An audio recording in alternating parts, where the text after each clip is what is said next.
রোদ যাচ্ছে আবার রোদ আসছে, আকাশটা মেঘ আর রোদে লুকোচুরি খেলছে।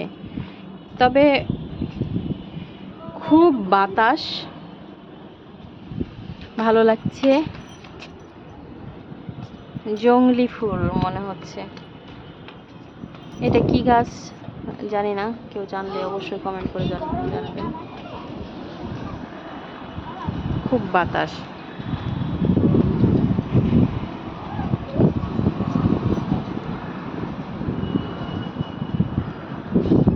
এই রোদ এই বৃষ্টি, কালকে চলছিল এই রোদ এই বৃষ্টি, আজকে এই রোদ এই ছায়া। এই পাশে ঘন অন্ধকার কালো মেঘ, আর এই পাশে সাদা মেঘের ভেলা। তবে বাতাস প্রচুর, এই যে দেখে বোঝা যাচ্ছে যে খুব বাতাস হচ্ছে ছাদে। এই গাছটার নাম কি? এটা খুবই উপকারী গাছ, মানে ঔষধি গুণ সম্পন্ন গাছ, তবে জানি না কি পরিমাণ বাতাস হচ্ছে। আর এইটা তো তেলাকুচার গাছ, এই যে তেলাকুচার ফুল ধরবে মনে হচ্ছে, ফুল ফুটবে। তার মাঝে এটা ঘাস ফুল, কত সুন্দর।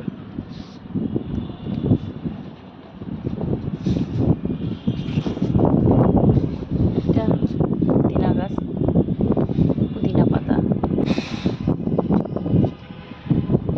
ছায়া পড়ে গেল, আর ছায়া পড়ে যাচ্ছে তখন এত ভালো লাগছে।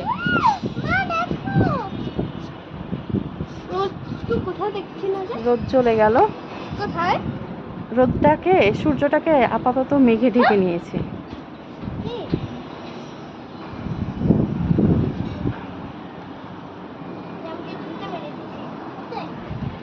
খোলা আকাশ, গ্রামে বড় হয়েছি তাই খোলা আকাশ দেখতে ইচ্ছে করলেই ছাদে চলে আসি। তারপরও মনে হয় সীমাবদ্ধ দেখছি, কারণ বিল্ডিংয়ে আটকে যায়। এই বিল্ডিংয়ের ওপাশের আকাশটা তো দেখতে পাচ্ছি না।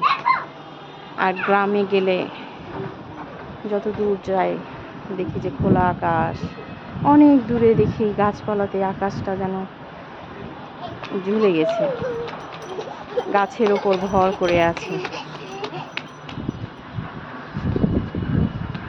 এই পাশের মেঘগুলো হচ্ছে কালো, আর এটা দিয়ে সূর্যটাকে ঢেকে ফেলেছে, যার কারণে এখন রোদ নাই।